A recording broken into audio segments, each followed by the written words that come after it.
Well, let's bring you more on the astonishing comments that we heard from Donald Trump overnight about Gaza and about the fate of the Gaza Strip. Here's a reminder.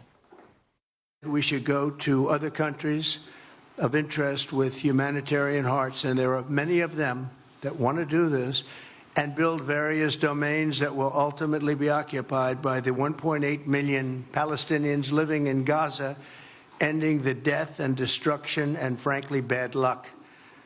This can be paid for by neighboring countries of great wealth. It could be 1, 2, 3, 4, 5, 7, 8, 12. It could be numerous sites, or it could be one large site. But the people will be able to live in comfort and peace. Well, joining me now in the studio is Ambassador Hussein Zomlot, head of the Palestinian mission to the United Kingdom.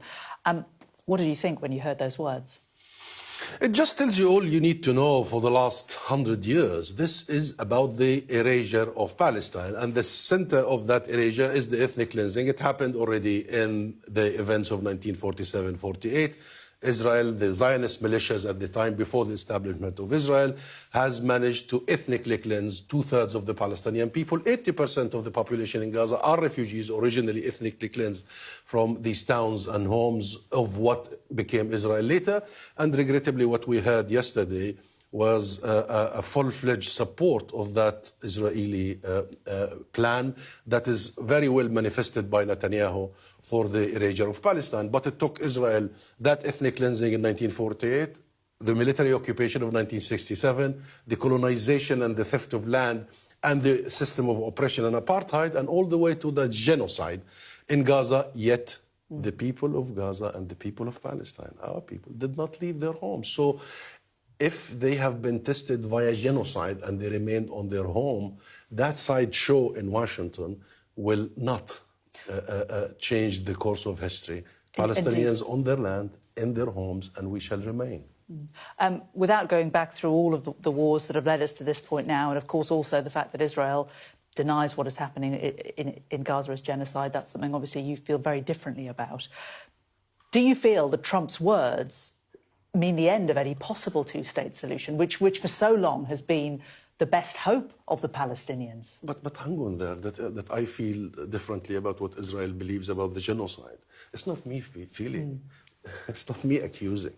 This is a clear verdict by the International Court of Justice that the South Africa case against Israel of committing genocide. That was about war crimes. Yeah, okay, so you expect war criminals in Israel to admit their war crimes? Or we need to listen to the ICC that issued an arrest warrant against Netanyahu? So better the media start describing Netanyahu as the internationally wanted Benjamin Netanyahu. So this is not about Palestinians feeling it was genocide. This is about international judicial system saying it's genocide. So they did the genocide, yet the people remain. That's the point. So if you were able to mass kill, mass murder, mass destroy, Gaza is a wasteland, yet people, and you saw the hundreds of thousands marching back to their homes. So no force on earth can remove the Palestinians from our homes. That's the point I'm trying to make. And the Palestinian government, the state of Palestine, has all the plans ready to rebuild our homes, our farms, our livelihoods.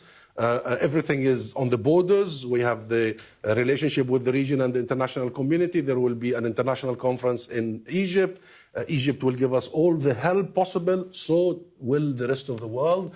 So that's the future, and the future has got to do with your question about the two-state solution. Indeed. The future is about the international consensus. The future is about the inalienable rights of the Palestinian people. That's ending the occupation. That's establishing a state of Palestine with Jerusalem as its capital. That is the right of return of the Palestinian people to their homes. And can I stress the right of return? If people from Gaza will go anywhere later, it will be back to their original homes inside the 48 areas, not anywhere else. We only have one homeland, that is Palestine. But how do you feel then that a man that you accuse of these things, as you say, that the International Criminal Court is also accused, is up there standing next to Donald Trump, and there is nobody there standing next to him representing the Palestinians? Where is Mahmoud Abbas in this new American government? That tells you the very one-sided approach of President Trump. And, adopting everything that Netanyahu and the far-right fanatical elements within the Israeli political system and society, including Smotrich, It's very regrettable that the US brings itself to this level. It's very regrettable that this is no longer just about Gaza. This is the rule of the jungle. Gaza was the last episode. He wants to take over Canada, Panama, Greenland. We are watching the global order being burnt. I think our global order is being collapsed. Do you think what he said is like what happened with Mexico and Canada in a sense? Is it grandstanding? Is it it's an opening gambit in a deal and he's saying it to get a reaction? Or do you think he really believes what he's saying? It doesn't matter. He now has just thrown it. This is the president of the US.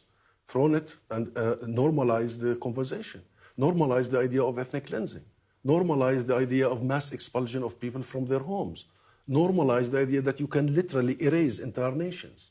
This is very dangerous, and it will go far beyond Palestine. And I'll tell you, we have the international community, including the UK, has a lot to think about, because the world has allowed this to fester, has allowed Israel and the Netanyahus and the Smotriches and the Ben-Gvirs and all the situation and those fallacies who dreaming of literally replacing an entire nation to fester to an extent that they have purchased now in the White House. And because of the history of the UK, Great Britain, that this whole thing started here, and the Balfour Declaration, and promising our land without consulting us and turning us into minorities. And the erasure of the Palestinian people began in 1917 here. I believe the UK has a historic role to play.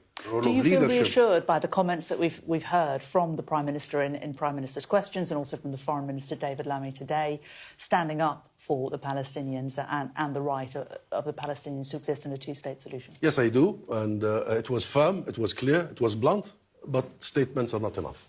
This is now about action. We need action, and the UK has a lot up its sleeves in terms of action to correct that gravest injustice it has inflicted on us and has led to 100 years of wars. We need the recognition of the state of Palestine immediately. Mr. Starmer, don't wait one more day. Otherwise, you see what's the alternative. The alternative is global wars that will emanate from Palestine. We need sanctions and all these illegalities, so we provide disincentives, because Netanyahu's real aim is the West Bank. And you have heard President Trump yesterday saying that in 4 weeks he will issue a new definition of the West Bank. They're pushing for him to accept the annexation of the West Bank. There is the issue of the ICC and the accountability and upholding the arrest warrant. There is the issue of arms embargo. We need actions now, and we need the UK to lead international efforts. And we have regional partners, including Saudi Arabia, that will convene an international peace conference. We need the UK to lead international efforts to implement the two-state solution rather than talk about it. We have a Palestinian government ready to do so. The state of Palestine represents the unity of our people, of our land, the West Bank and Gaza, and of our political system. Everything is there except Mr. Netanyahu and Mr. Trump. But the rest of the world is absolutely capable and has the energy and the legitimacy to defend Gaza, defend Palestine, and defend our international order. Otherwise, it is the rule of the jungle. I'll tell you, what Mr. Trump has done yesterday is giving everybody a cause of fear about their own future, their own children. This isn't just about Gaza. Can you imagine a world where you can just go and claim ownership of a territory? I mean, a real estate developer wants to go and claim ownership. Where does it stop? They will go next to the West Bank. After the West Bank, they will go to Greenland, and God knows where it will end. And guess what? Others are watching. Others are watching. Everybody is watching. And everybody who has a claim into something, agreed into something, will take the opportunity. So this is a moment of historic proportions where we need international leadership. And the United Kingdom is uniquely positioned now with a very fresh elections, fresh mandate, fresh government, clear values to actually do its part, take its responsibility, and say enough is enough.